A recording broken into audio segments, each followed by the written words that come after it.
Hello, everyone, and welcome aboard to the Elks Lodge here. We're coming to you live with Hawk Talk. Jack Benedict here with Coach Paul Tortorella, and we're going to talk IUP football until 7 o'clock here. We do this each and every Monday night. We're glad to have you along. We have some highlights. We have a special guest coming up. A record-setting quarterback will be joining us here at the 6:30 mark. And so we have another week of IUP football getting ready to hit the road on Saturday at Greensburg against Seton Hill. And Coach, simply put, 70-21, 70-24. I even took 3 points away from them there. You got off to a great start, and it just unraveled and kept going. So that's the type of thing every once in a while you run into. And, hey, listen, if you're on the 70 side, that's the way to be. Right. Well, you know, I think there at the end of the first half, we scored 3 touchdowns in the last 4 minutes. So that was kind of where it got broke open. After they scored and made it 28-7, we scored, I think, in 2 plays, stopped them, scored again in 1. I mean, we just had a ton of big plays. So it just kind of snowballed for us. And we went into the half, with 3 touchdowns in the last 4 minutes. Yeah. Incredible performance, that's for sure. Now we have on the big screen here, because we're on the Renda digital TV side, and we're going to run the 3 of the highlight touchdowns that we had. You can comment about each. Of course, Maurice Massey had a great day. He had 4 touchdowns, and one was the 27-yarder leaping in the corner. That was some kind of play, some kind of athletic endeavor by Massey. Well, but that one was, a highlight reel. The guy had pretty good coverage. It was a great throw, but it was great catch. And then the first one, the guy had great coverage. He caught it with one hand. The guy did everything. You ask a DB to do. It's kind of, we call that big man on little man, and the big man usually wins every time, and that's what happened on that. Then he scored on an override, caught it, and ran with the ball, and then obviously that screen pass. We did a great job blocking downfield on all those screens. Probably in all my years here, it's as good of downfield blocking from both linemen and wide receivers. I mean, that's how you can get, those long, short passes that go for a touch. As a matter of fact, 2 times we blocked a little too much. I think could have got called back both times.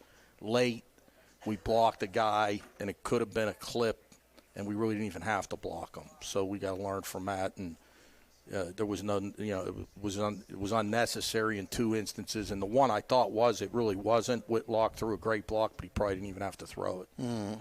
Okay, well, we know Massey with 4 touchdown receptions ties a school record. Let's go to the other end. You've got the freshman we talked about last week, and Jeremiah Coleman. He had a couple of touchdowns again. The 66-yarder, I almost thought he was going to slip and fall down. He didn't. How about that particular play? Actually, he scored on the same play. Both touchdowns were the same play from the boundary. We kind of caught him in his coverage twice that we thought that might happen, and they turned them loose both times. We motioned, changed the strength, did a couple other things that I don't want to bore people with. But we thought it would confuse their secondary into the boundary, and it did, because we ran the same play with kind of the same motion and change of strength, and they turned the same guy loose who was Coleman. Okay, we talked about 2 great receivers that you have. Let's talk about a guy who's pretty solid all the way around, and that's Parker Gregg. And so not only does he get a touchdown, but that was a heck of a catch he made. 5-yarder, but it was spectacular. Yeah, it was a really good throw too by Etheridge. He had to lay it in there, throw it in the bucket, so to speak. But we made it harder than it had to be. Parker's supposed to be on the goal line, and I believe Shamney's in the corner of the end zone. Parker was too deep. He was like 6 yards deep in the end zone, which made the throw even harder. And those 2 guys were on top of each other. Yeah, they were. It's not really supposed to look like that, but, they don't draw pictures. Like, that's what they say, I guess. Yeah. Okay, let's talk about how this all came about. First of all, you learned early, let's put it late, before the game, before the kickoff, that their quarterback is out. And, we find out in the press box after that. So whenever that happens, what do you have to do as far as making any adjustments? Well, he's a little shorter than their starter. Their starter's a bigger guy. Yeah. But, we didn't think it would it didn't really change their offense. I mean, they ran the same offense. He was, inexperienced, and he's smaller. So we blitzed probably a little more early, and we hit him a couple times with, when our first group was in there on defense, we played good defense for 3 quarters. Yeah. We ran into a problem a little bit in the fourth quarter with a punt return and not good on punt coverage. And then the last series, we had them twice on 4th down, and we let them out. But to answer your question, we didn't see him out there. So, obviously when you don't see him, he's not playing. So we knew 10, who was a redshirt freshman and hasn't really played a whole lot. So we took advantage of his inexperience early in the game, and we knew he wasn't real tall, so we blitzed him up the middle more. Mm-hmm. Yeah. He actually survived pretty well. Actually, the kid, I'd give the kid credit. He hung in there and finished the game and probably was a lot better in the second half than he was in the first half. Mm-hmm. And he made a big run in the first half when we had a blitz called and we lost the edge. Our guy got cut. Our blitzer under the boundary got cut, and we had a free blitzer right up the middle that would have sacked him, and he saw it, and he flushed, and he got outside because our outside blitzer lost contain, and that was a good play he made that led to their first touchdown. I have a lot of questions here that have sent to me from the fans. One of them being, of all the positives, what pleased you the most, other than the final score? Well, I like the way we've started games. Really all 3 games, we've had really good first quarters and first halves. At Ashland, we were up 9 at the half. We were up 28-10 against Lockhaven. And then, we were up big, obviously, halftime this last week. But we've had great first quarters in all 3 games. And that's going to have to continue if we want to continue to win games. Yeah, because you're not playing from behind. You don't chase the game. You don't have to take chances. As a defensive guy, I always talk about, it's great playing defense when you have the lead. When you're behind, you start forcing things and you start taking chances you normally wouldn't take. It's good to play defense with a lead, and we've had it most of pretty every game except late in the game against Ashland. We've been playing from in front in all the games. Yeah. Another question comes from one of our fans here in the crowd. Do you think the O-line is making good progress? Well, yeah, because, Fuchs didn't play the first half. Pierce Cannon played the first half. We used, before we got into our last 2 series, we played eight or nine guys with the ones. We're not as strong, experience-wise as we've been in the past in the O-line, but we do have a little bit of depth. We have 3 or 4 inside guys and 3 tackles that could even, out of those 7, any of them could start, actually. We've got our 3 guys that are penciled in as starters, the guys that have been here and played. So we have 2 new starters there, and we've got 4 guys that we can work with for those 2 positions, and they're all getting better. Yeah. Another question here is, how much of the playbook did you use in a game that was way out of hand early? Well, you have a game plan for what the other team's doing. So, it's already installed. You already have the game plan. And it's not like we were just calling things that weren't on the game plan. We just called what we had put in for the game plan, and most of it was working.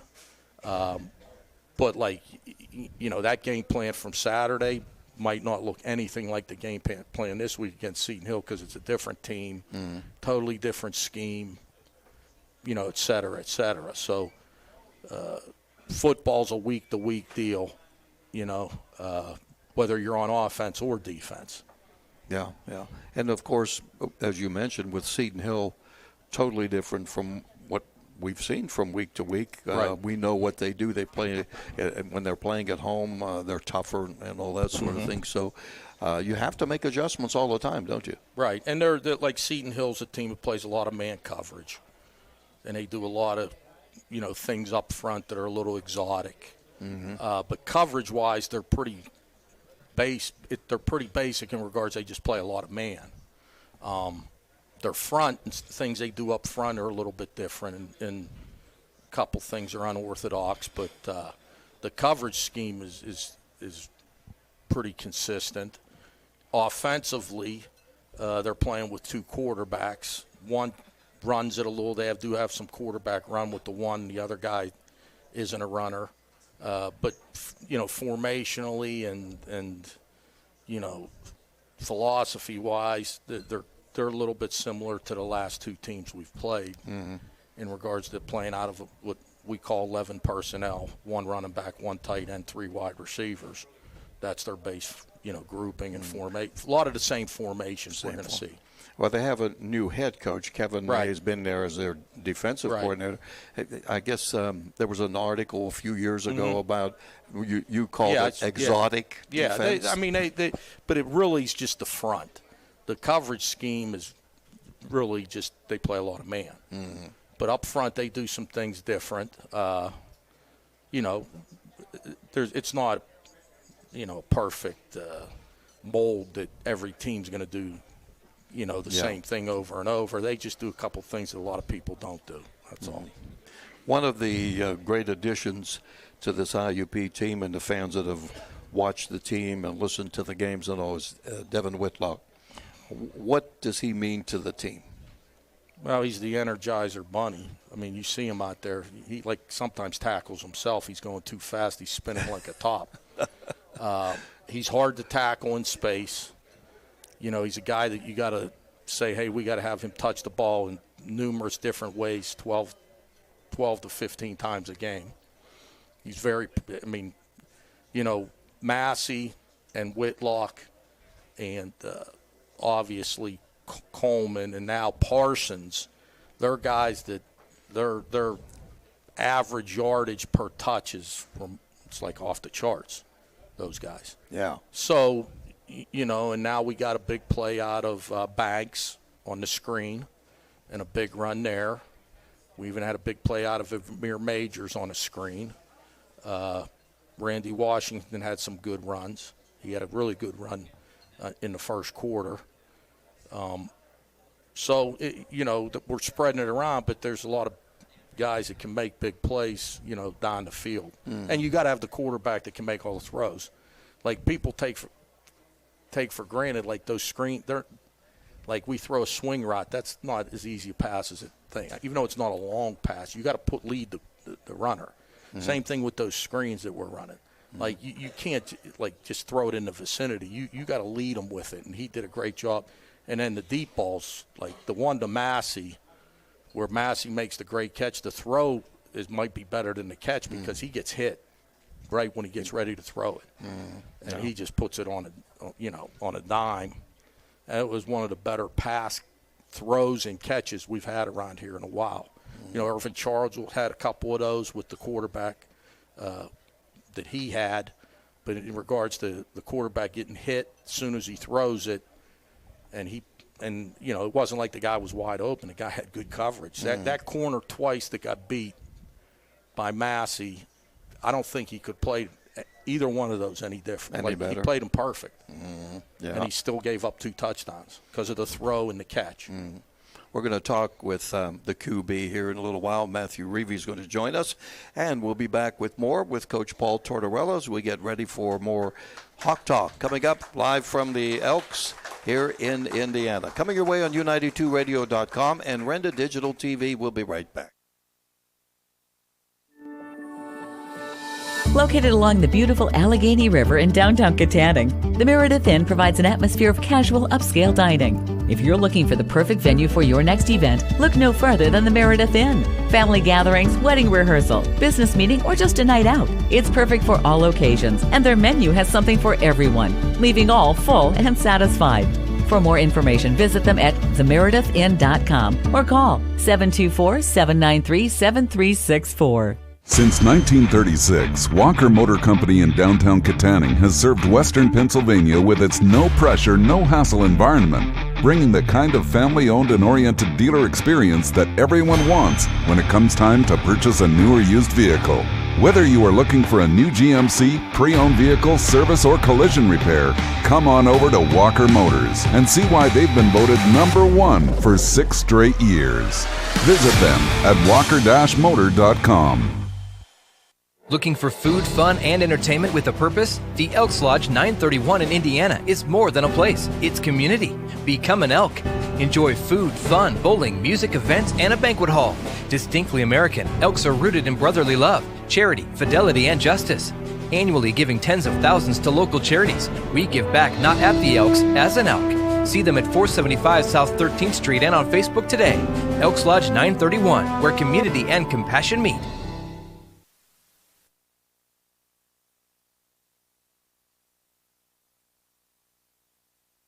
Back to Hawk Talk. You just heard all about it. Glad to have you with us. We're live at the Elks Lodge, as we do every Monday night between 6 and 7 o'clock. I get to throw out these numbers. They're just unbelievable in the game. Somebody asked me a little bit earlier, what was total offense Saturday? 721. Rushing was 124. They only had 99. Passing, 597 total yards. The QB, we'll talk with Matthew here in just a little bit. And, of course, your defense, there were some outstanding players on defense. One thing I have circled that I know that you won't like, and that's 12 penalties for 83 yards. Well, what happens in those games that get kind of out of hand, get sloppy, and, the officials are not afraid to throw flags against a team that's winning by a lot of points. Now, in saying that, we had 3 penalties that were bad penalties.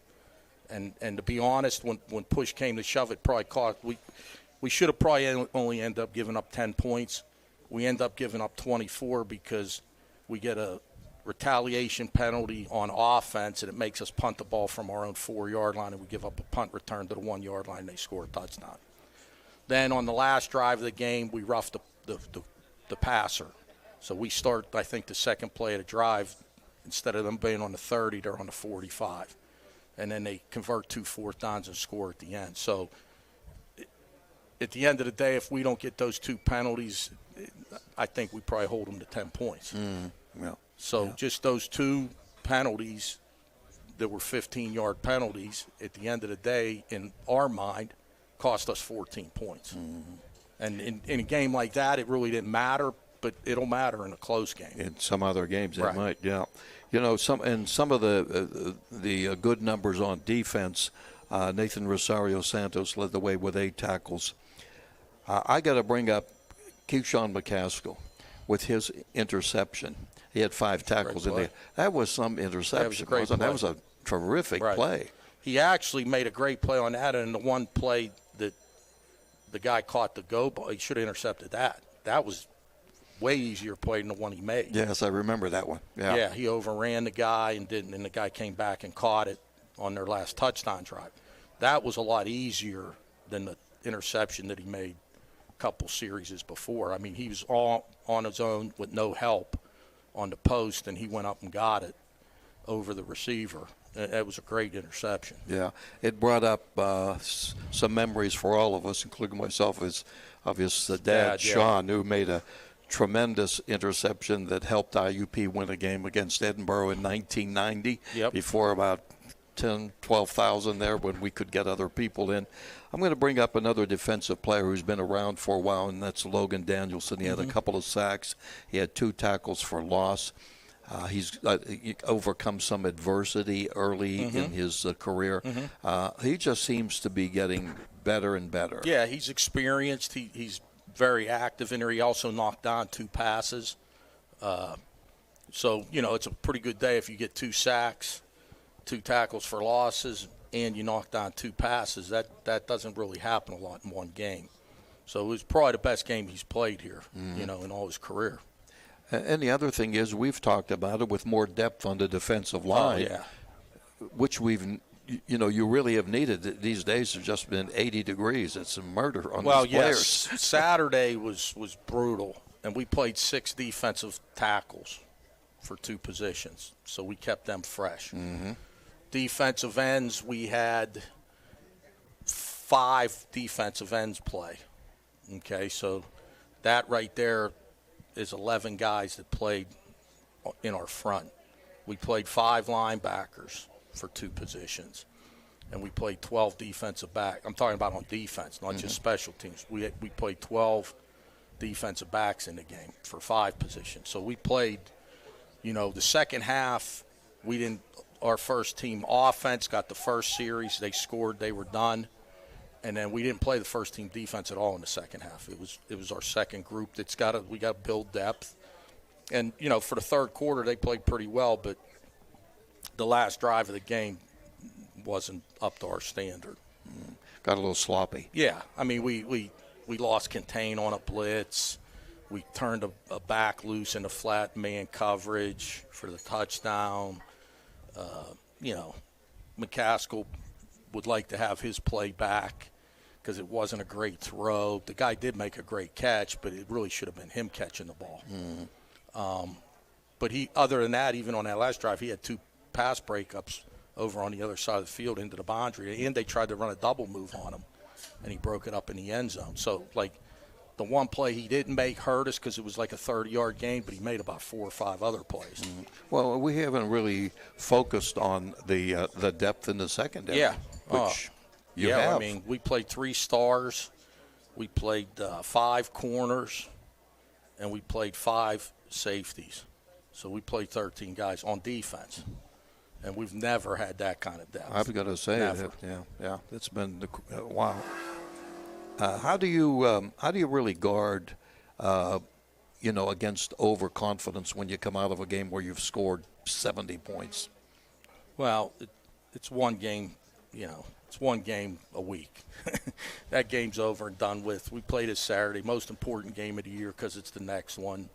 All the cliches, but really, that's why you got to watch, getting too high when you win and getting too low if you get knocked off. And the big guy used to say this all the time. You're never as good as you think you are, but you're never as bad as you think you are. And my answer to the team would be, after this game, yeah, it was great win, played, good, but we're never as good as we think we are. And that doesn't mean anything come this Saturday. We're not starting the game with a 50-point lead or whatever we had. It's 0-0, and we got to start all over again. Well, you have another consecutive winning streak against another team like Seton Hill, so everybody gets up for you. I was going to follow it up to injury situation. How did you come out of that? We had a couple guys actually non-contact injury. They had a guy tear his ACL non-contact, one of their defensive backs. Oh, wow. And then Drummond on a pass route hurt his knee. We're not sure how long he's going to be out. And Randy Washington has a little bit of a hamstring. But definitely Drummond's out.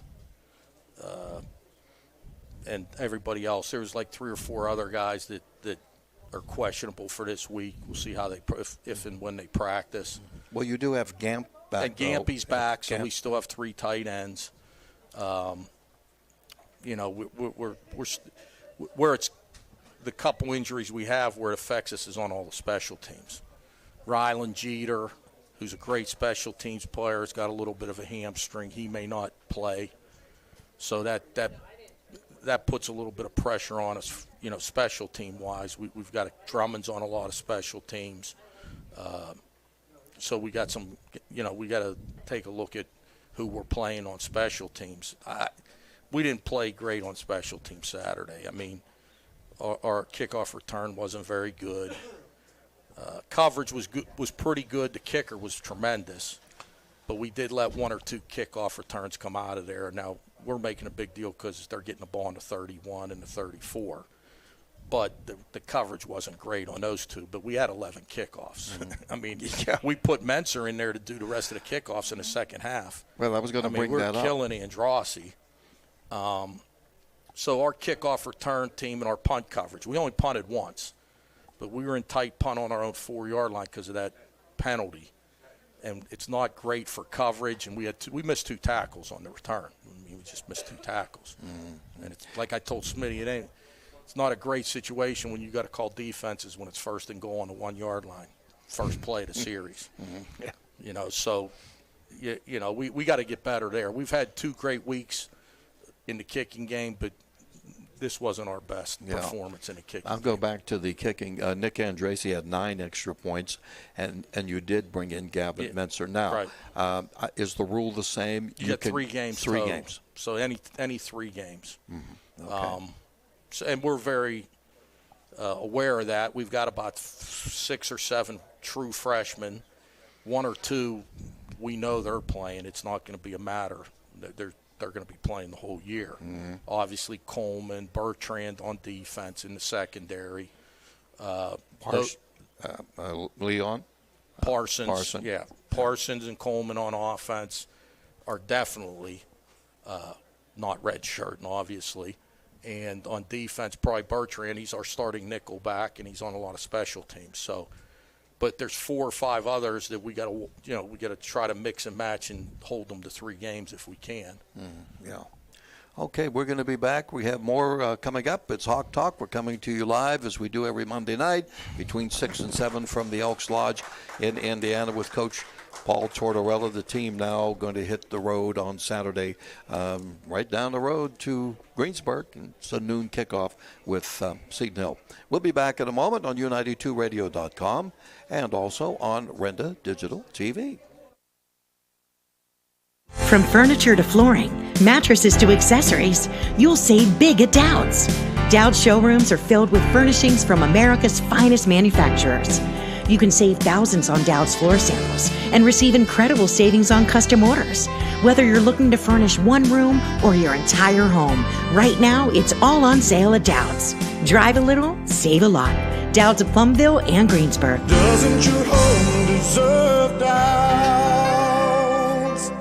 Show your IUP spirit and get your hawk on with help from the Co-op Store, your one-stop location for all your IUP swag and apparel. Check out Norm's Bargain area for $25 fleeces and hoodies. Logo tees only $9.99. The Co-op Store is also the alumni headquarters. IUP is always in your heart, so put something on your front and back that shows that alumni spirit. IUP logoed water bottles, coffee mugs, spirit items for your dorm or man cave. And don't forget the Oak Grove collection. Get your hawk on at the Co-op Store or find them online at IUPstore.com. Looking for food, fun, and entertainment with a purpose? The Elks Lodge 931 in Indiana is more than a place. It's community. Become an Elk.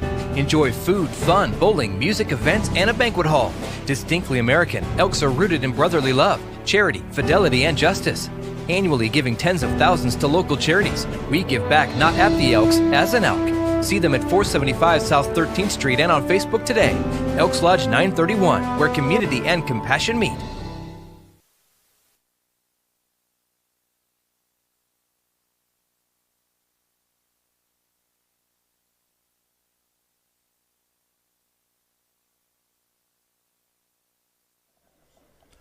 And we're back with you live from hockey to Hawk Talk. Jack Benedict here, Coach Paul Tortorella, and we have the record-setting quarterback Matthew Reevy with us. Matthew, good to have you with us. Thanks for having me. You bet. Yeah, he does deserve a round of applause. He was Player of the Week offensively last week.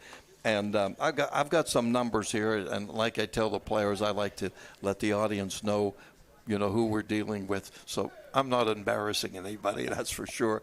But Matthew is a grad student. He's out of Cincinnati, Ohio. Played at St. Xavier High School for his senior year, 3,216 yards and 28 touchdowns.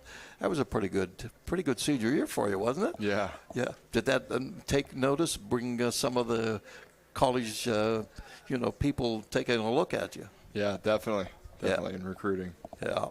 Well, you started out at Boston College, for a couple of years, and didn't get a chance to play, and then went to Findlay. But tell me about your association with Coach Signetti and how that all came about. And it's an interesting story. I think some people have heard it, but we want to hear it from you. Yeah, it started out senior year. I got recruited by Coach Signetti out of high school, and it was a pretty crazy experience in terms of recruiting for me senior year. Then when we got to Boston, you know, I got the honor to be able to be coached by him, and you know, we would hear every quarterback meeting that we had. We just hear Coach Cignetti, you know, talk about how great IUP is, and oftentimes, you know, it ended up with the quarterbacks walking down the locker room like, how much of that's really true, you know? And, you know, everybody that I talked to, they're like, you know, it's all true. This brotherhood is special. And, you know, getting here and getting the chance to be around it, it definitely is that. And I think, you know, something with Coach Cignetti, I just always loved the way that he taught people. You know, he considers himself a teacher, and he's going to critique and detail everything up. And we as a quarterback room at Boston College always wanted to have somebody like him as our coach. So to be able to be back with him is awesome. Yeah. Well, you know, I'm going to follow that up because I wanted to know how did you stay sharp, you know, at Boston College, and then you end up at Findlay last year where you made second team all-conference, but that had to be a tough process for you, didn't it? Yeah, definitely. You know, I've always been around the guys that have told me you got to be ready. You're always one play away, 2 plays away. And that's just kind of the mentality I had throughout college. You know, I was close to getting in a couple of games, but I was always ready. That's what I always told myself. And, you know, when I entered the portal, I wanted to go somewhere and I wanted to play. You know, I felt the pain of sitting there and not being able to play, and, you know, getting able to go and play close to home. That was a great experience, but I'm very happy to be here right now, and I've enjoyed every minute of it. Mm-hmm. Coach, when did you first learn about this guy? Well, when I was talking to Frank about coming here, you know, coming on board, he said, well, I have a quarterback that we definitely should take. And obviously he was talking about Matt. He said he's a football junkie. He can make all the throws. He's really good. He played at Findlay. You know, just spoke really highly of Matt. And he said, I'd really like to coach him if we could, if that's what the route we were going to go. And that's obviously the route we were going. And he's been everything we've expected and then some. You know, the throwing and the stats and all that's great, but he's a leader. Players, you know, when you're a quarterback, the players got to really respect you. Like, this guy's a captain. He was only here for 3 months. Mm-hmm. You know, he's our offensive captain. And we got 1 million seniors. But that's, you know, what as a program we felt like this guy's a great leader. And he's hard on himself. And Frank coaches him hard. And you know, I don't know if you notice, like, he doesn't jump for joy when we throw a touchdown and score. Like, I'm sure he's happy, but he's very reserved and doesn't get too high and doesn't get too low. Is exactly what you want as a quarterback. And, like, that's who he is. So what Frank said was totally true, and it was just a great match, you know, for us. And hopefully, you know, we can continue. I don't know if we can expect 6 touchdown passes or 5 touchdown passes every week. Well, you know, but we'll take it. I mean, if it's there, we'll take it. But you know, he can do that though, and he's got and like when we were recruiting him, so to speak, we were talking about Massey, and I don't know if you were here when Whitlock was here or not. Were you here when he visited? No. And then we talked about Whitlock, and we said we've got some good receivers, and you know we think like we're gonna have a pretty good team next year. So, you know, he came here, and you know, Whitlock, Massey, and then Coleman, you know, as a true freshman comes in here and he's lighting it up, and you know, we went and got the running back from Maine, and then Parsons is a true. I mean, our 2 true freshmen on offense, Coleman at wideout and Parsons at running back. I mean, up to this point for 3 games, they're lights out. Like, these guys were playing they're riding a school bus last year.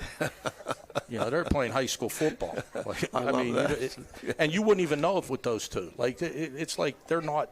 It's just like they you would never know they were true freshmen. No, I've talked to be them. honest They're with you. very mature. Yeah, it's just like they don't, and they're great kids. Yes, sir. No, sir. And I think part of it is Matt does a great job helping those coach those young receivers and running backs, because he does know the offense better than anybody but Frank.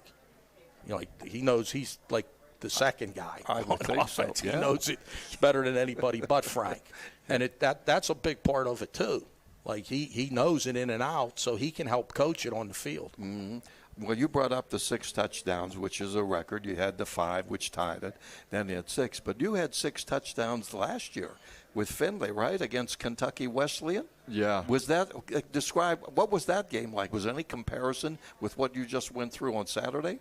There's always some comparison. You guys going and making plays for you, and I think that's honestly with the guys that we have here. I think when we talk about the playmakers on the offense, heck, if you want to guard somebody, there's going to be another guy open, and that's kind of what this offense has been doing right now. And when you talk about these younger guys, and Leon and J. Cole, we've been seeing great stuff out of them, and it's just exciting to see and be a part of. Yeah, exactly. Well, nothing against the players that you've played with in other locations, BC and Findlay, whatever. But how does the IUP group of receivers fit in with what you've seen in the past? And obviously it's working right now. Mm-hmm.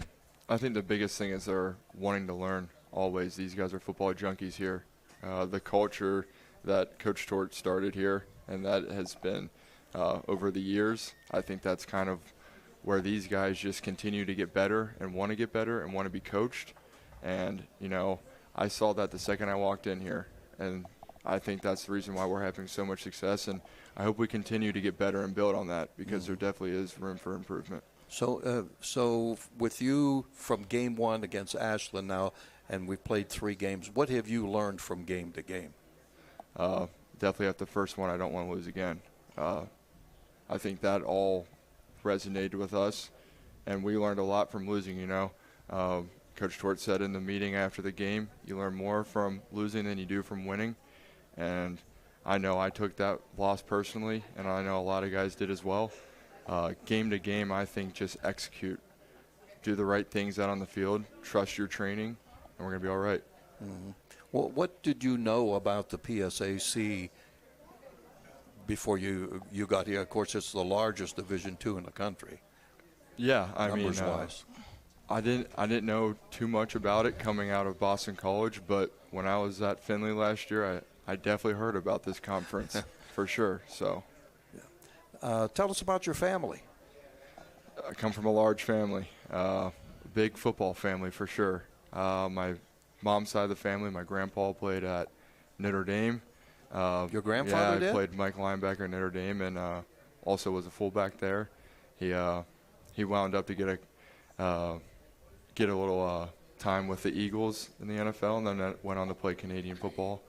And then my dad's side of the family got some good quarterbacks in the family for sure.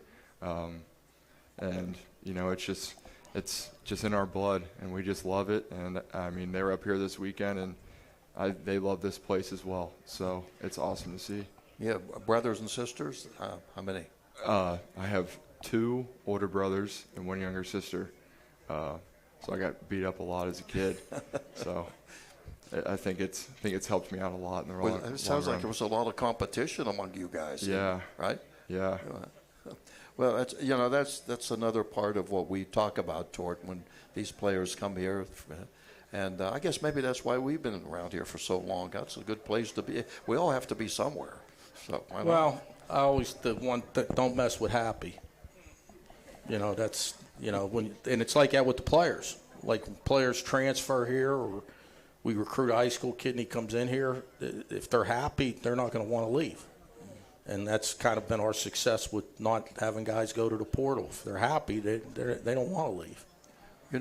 There's always a nice rapport with the quarterbacks.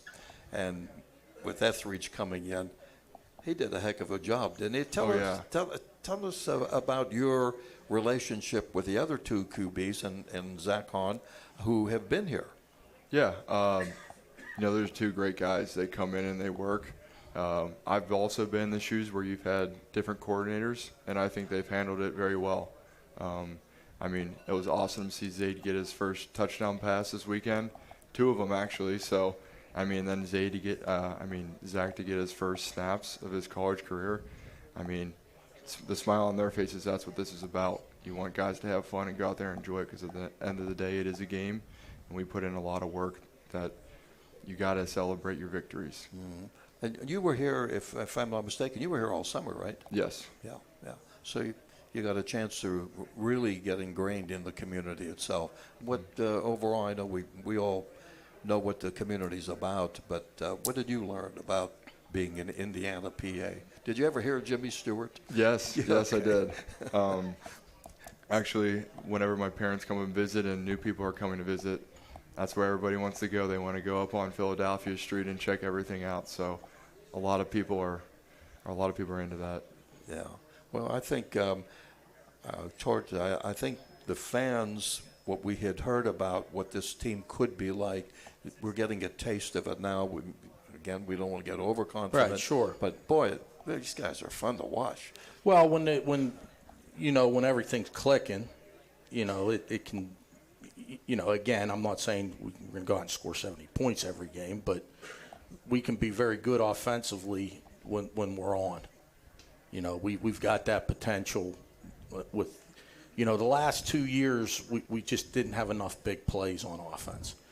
And like the last 2 weeks, we've had a million big plays. And anymore in football, it's hard to drive the ball 14 plays, and everything has to go. Like, eventually something bad's going to happen. So you got to have big plays and explosive plays. And if you don't have a quarterback that can throw the ball down the field, and you don't have skill out there that can hit the home runs, I mean, it's hard to score points. You might get a lot of yards, but football's changed. It just has, and we've kind of morphed into a big play offense, and that's what we needed, because for 2 years everything we did offensively was hard, and we had to earn it, and they were long drives, and we didn't just have enough explosive plays. And then on defense, we look at it like, if we don't give up explosive plays, we won't give up a lot of points.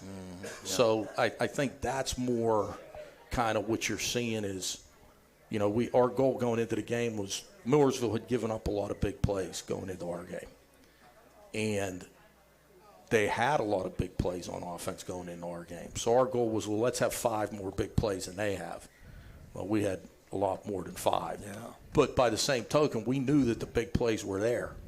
Like, the first 2 games, they gave up a lot of big plays. So we knew the potential was there. And Matt and the receivers, the O-line did a great job protecting them. Guys with the ball in their hand. We had great runs after the catch. It's nice when he throws a 3-yard pass and it goes for a 65-yard touchdown. He gets 65 yards passing. Saves on the arc, too. Yeah. So, and you watch us at practice. You see how we operate. Those guys work hard, and there's a lot to that. You're not going to just go out there and throw bombs all the time. We did hit a few of them, but there's a lot of yards after the catch that we had. We had, I don't even know what the yardage after the catch was. It was pretty high. Yeah, it was. One more thing, your offensive line. It's been a work in progress. Do you see it as you're behind as the QB of what's happening there? Yeah, I mean, Coach Campola does a great job with those guys every day. I think Nielsen is one of the smarter centers I've ever been around. These guys are continuing to put in the effort, and I see them getting better, and I'm always comfortable back there with them up there protecting me. So we were fortunate that the Indiana kid stayed. He got his chance to start 4 games, and he played well, and he again, don't mess with Happy. There you go. Thank you for coming. I know the fans really enjoy watching and hearing from you. Matthew Reevy. Yeah, thank you. He's setting records, and the bottom line is he likes to win games. We'll be back on Hawk Talk right after this on U92Radio.com and Renda Digital TV. I'll see you tomorrow. Looking for. Since 1936, Walker Motor Company in downtown Katanning has served Western Pennsylvania with its no-pressure, no-hassle environment, bringing the kind of family-owned and oriented dealer experience that everyone wants when it comes time to purchase a new or used vehicle. Whether you are looking for a new GMC, pre-owned vehicle, service, or collision repair, come on over to Walker Motors and see why they've been voted #1 for 6 straight years. Visit them at walker-motor.com. Located along the beautiful Allegheny River in downtown Katanning, the Meredith Inn provides an atmosphere of casual upscale dining. If you're looking for the perfect venue for your next event, look no further than the Meredith Inn. Family gatherings, wedding rehearsal, business meeting, or just a night out. It's perfect for all occasions, and their menu has something for everyone, leaving all full and satisfied. For more information, visit them at themeredithinn.com or call 724-793-7364. From furniture to flooring, mattresses to accessories, you'll save big at Dowd's. Dowd's showrooms are filled with furnishings from America's finest manufacturers. You can save thousands on Dowd's floor samples and receive incredible savings on custom orders. Whether you're looking to furnish one room or your entire home, right now it's all on sale at Dowd's. Drive a little, save a lot. Dowd's of Plumville and Greensburg. Doesn't your home deserve Dowd's?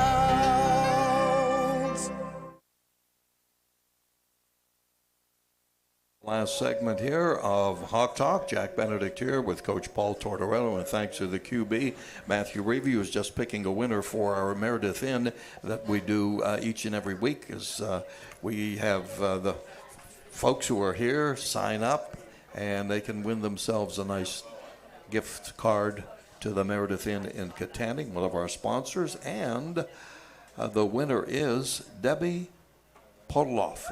Is that correct? There we go. There you go.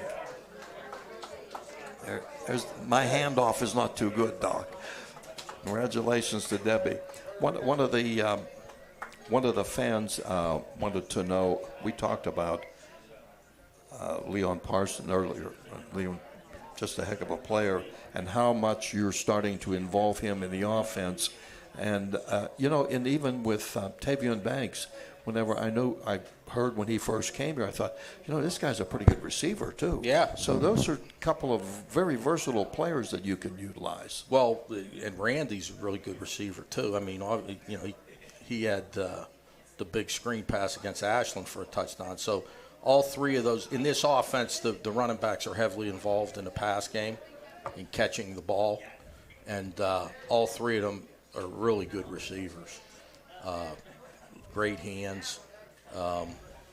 So it matches up. They're, everybody says, well, they're not running the ball that much. And carries-wise, they're not, but they are catching a lot of passes. Well, Leon had he had 62 yards rushing. Sure. Yeah.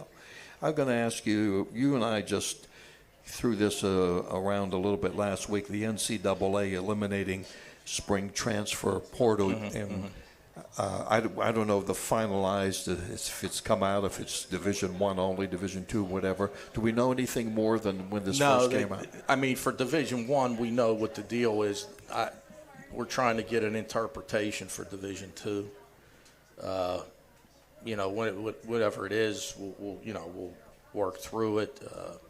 The way it is now is a 10-day period in January before most schools start their second semester. So it's like from January 3rd to the 13th, I think, is the period. So if Division II marries up with Division I, that'll be the 10 days you can deal with guys in the transfer portal or have guys go into the transfer portal. Seton Hill, we talked about them. They've been trying to get it going. They're 2-2. They lost to Fairmont by 3. They lost to Westchester by 18. They beat Westlib by 21. They beat Bloom by 3. I talked to the Bloomsburg broadcaster, Jim Doyle, and he told me, he said, we missed a 23-yard field goal with 7 seconds left, but, that's the way it goes. What do you really have to be concerned about with them? Well, defensively, they got a lot of talent. They really do. They've got some guys back that are really good players. They got 2 linebackers that are really good. They got 3 defensive backs that are really good. They got a newer down guy that's only a sophomore that's leading the PSAC in sacks. They get a lot of they pressure the quarterback. They play a lot of man coverage. So the concern somewhat is the pressure they put on the quarterback in the pass game. They have had the ball run on them a little bit more than they've had in the past. So you know they're very active. They're really athletic. They got a lot of talent on defense. Not that they don't on offense. They've got a new quarterback. Plus, they had a redshirt quarterback that played 2 years ago against us. That's playing a little bit. Also, they've got probably one of the best running backs in the league in Craggett. They lost some receivers to graduation. Mm-hmm. They've got a couple linemen back. You know, they're all 4 games. They could have won all 4 of them, or they could have lost all 4 of them. Mm-hmm.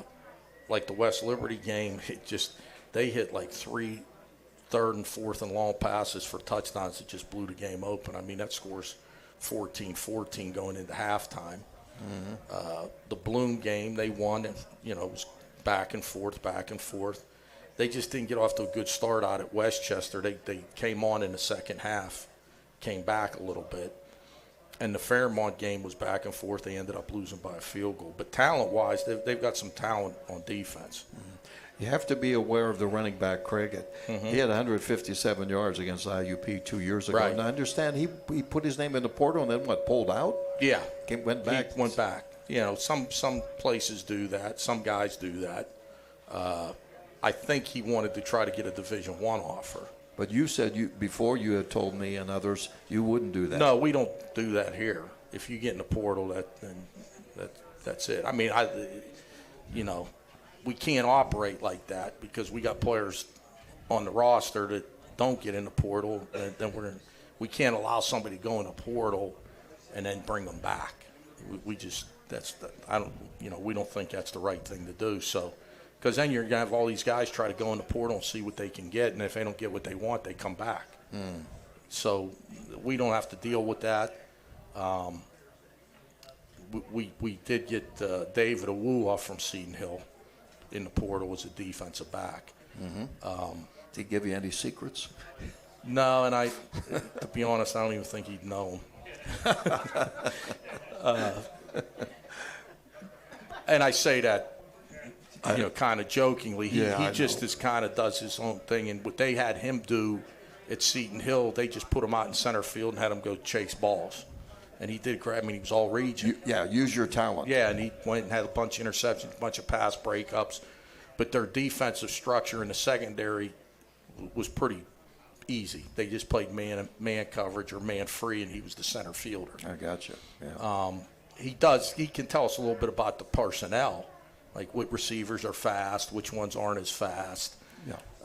He can also talk about the other. He could probably talk more personnel than scheme, basically. Mm-hmm. Yeah. And we'll find out. We'll ask him a couple questions. I hope you get the right answers. It's pretty interesting. The PSAC West, we know that's always tough. You've got Cal and Slippery Rock are undefeated, and there's Clarion. And they're, 4-0? Right. 5-0? 4-0. 4-0. Yeah, 4-0. So, it just seems the division seems to get tougher and tougher. Yeah, and Clarion's scoring a lot of points. They're 4-0 and scoring a ton of points. Slippery Rock had one close game. They came back and beat Shepherd. Cal's won a couple. Well, I think the Charleston. Yeah, well, they had 2 close games, Charleston and Westchester. True. Yeah. And Kutztown in the West, they've pretty much, they haven't had any problems yet this year in regards to their first 3 games. Well, the thing we're seeing too this year with the other teams in the West are new quarterbacks. Yeah. And see, that's the difference in Clarion. Clarion's quarterback's back, and he's a good player. Yeah, Gercio, yes. Yeah, he's a really good player, and he's a senior, and that makes a big difference. He's a really good player. So even at Cal and Slippery Rock, they're transitioning new quarterbacks in, so I'm sure they're going to get better, the more they play. Kutztown has their quarterback back. This will be his 3rd year starting. So those the top teams either have a quarterback back or transitioning a guy in, and he's going to continue to get better, as the season goes on. I think what we just talked about with Matthews, the fact is he's an older quarterback, and the association he's had with Coach Signetti. Right. All of those things had to be big pluses for you. Well, yeah, just in regards to running, like he was here in the spring. So he ran an offense that he knew anyway. And then obviously preseason camp, et cetera, that way. But it's an offense that he's got a lot of experience in. It'd been hard to have with Frank here and then just have a new quarterback that doesn't know the offense. It would be a longer process for sure. And I was a little concerned about the first game on offense. We had new offense, new quarterback, 5 new starters on offense, and we were playing a really good defensive team. The defense that we went against in the first week is by far as good as any defense we'll see this year. And that says nothing against teams that we're going to play in the future. They'll have great defenses too, but Ashland's really good on defense. So, our opening game with a whole new offense and 5 new starters, it would have been nice if we played Ashland maybe the 3rd or 4th game, but you just got to play the schedule. Exactly. But right now, it's really now the league. You're starting league play, so the 3 quote unquote exhibition games don't really matter, right? Like it's the way it's set up now. It's just how you do in the conference. Yeah, exactly. Well, the thing that we like too, and I know that the players enjoy it, the crowds have been great. Oh yeah, great, and great weather. Yeah. Other than the rain delay in the first, in the Ashland game, last 2 Saturdays the weather's been great, and we've had great crowds, and we like playing at home, but we're also a really good road team. We do things a certain way that we believe in, and the players understand it, and we don't get distracted. We just kind of do things the way we do them, and our guys, they got a little chip on their shoulder, I think, when we play on the road. There was one time where we had won, I think, 18 games in a row on the road, 21, 22, somewhere in there. That period before COVID and after COVID, we had won, I think, 18 games in a row on the road. Yeah. Now, last year we lost 2 games on the road, 2 tough, close games by 1 score. So hopefully we can get back to playing, like we did in the past on the road. Yeah. Tort, thanks again. Appreciate it. Have a good week of practice. I'll see you in Greensburg. All right, buddy. Thanks. Coach Paul Tortorella, Hawk Talk. Glad to have. Thank you. We have a great crowd here tonight. Tell your friends about us. We're on U92radio.com and Renda Digital TV. We'll be on the radio side at 11:30. Kickoff is noon in Greensburg on Saturday. That's it from here. Thanks to Matthew Reevy. He's a treat to watch, that's for sure. Have a good weekend, everybody, as we get set for Seton Hill. Have a good night. Show your IUP spirit and get your Hawk on with help from the Co-op Store, your one-stop location for all your IUP swag and apparel. Check out Norm's Bargain area for $25 fleeces and hoodies. Logo tees only $9.99. The Co-op Store is also the alumni headquarters. IUP is always in your heart, so put something on your front and back that shows that alumni spirit. IUP logoed water bottles, coffee mugs, spirit items for your dorm or man cave. And don't forget the Oak Grove collection. Get your Hawk on at the Co-op Store or find them online at IUPstore.com.